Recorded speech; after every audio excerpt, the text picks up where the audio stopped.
അച്ഛ, പ്രിയമുള്ള വൈദികരെ, പ്രിയമുള്ള സിസ്റ്റേഴ്സ്, മാതാപിതാക്കന്മാരെ, സഹോദരങ്ങളെ, പ്രിയമുള്ള കുഞ്ഞുങ്ങളെ, എല്ലാവർക്കും തിരുനാളിൻ്റെ എല്ലാ ആശംസകളും സ്നേഹവും സന്തോഷവും ഒക്കെ ഹൃദയപൂർവ്വം അറിയിക്കുകയാണ്. ഉറങ്ങുകയില്ലെങ്കിൽ ഒരു കാര്യം പറയട്ടെ, ഒന്ന് കണ്ണടയ്ക്കാറ്. നിങ്ങളുടെ ജീവിതത്തിലെ ഏറ്റവും പ്രിയപ്പെട്ട ഒരു 10 പേരെ ഒന്ന് ഓർത്തെടുക്കാം. കയ്യിൽ 10 വിരലുകളുണ്ട്. ആ 10 വിരലിലേക്ക് അവരെ ഇന്ന് രേഖപ്പെടുത്തുക.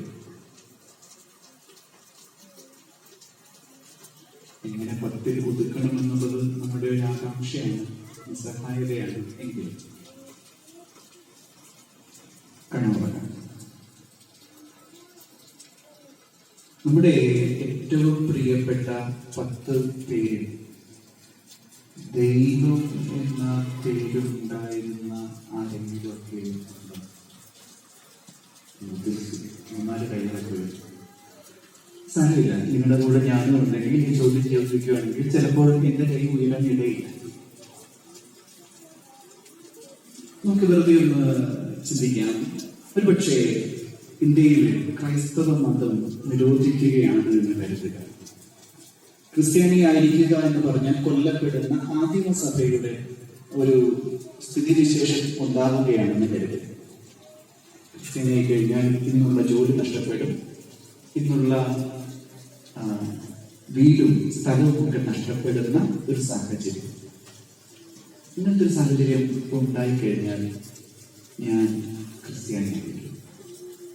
ഇത് സ്വയം ചോദിച്ചാൽ കയ്യിൽ നിന്ന് പൊക്കണമെന്നില്ല, ഞാൻ ക്രിസ്ത്യാനി ആയിരിക്കും. നമ്മുടെ വിശ്വാസത്തിന് വേണ്ടി പ്രത്യേകിച്ച് ഇന്ന് വിലയൊന്നും കൊടുക്കുന്നില്ല. മാത്രമല്ല, വിശ്വാസത്തിന്റെ പേരിൽ ചിലപ്പോൾ ചില അധികമായ പാരമ്പര്യത്തിന്റെ ഭാരത്തിന്റെ കിരീടമൊക്കെ നമ്മൾ ധരിക്കുന്നത് കൊണ്ട് നമുക്ക് പ്രത്യേകിച്ച് നഷ്ടമൊന്നും സംഭവിക്കാനില്ല. പക്ഷേ നഷ്ടം സംഭവിക്കാനിടയുള്ള ഒരു സാഹചര്യം രൂപപ്പെട്ടാൽ ഞാൻ വിശ്വാസിയായിരിക്കുമോ, ഞാൻ ക്രിസ്ത്യാനിയായിരിക്കുമോ എന്നതാണ് ചോദ്യം. ഈ ഒരു ചോദ്യത്തിന്റെ പശ്ചാത്തലത്തിലാണ് നമ്മൾ ഈ കാർമൽ മല എന്നുള്ള ഒരു പേര് ഓർത്തെടുക്കാനായിട്ട് ശ്രമിക്കുന്നത്. കർമ്മൽ മല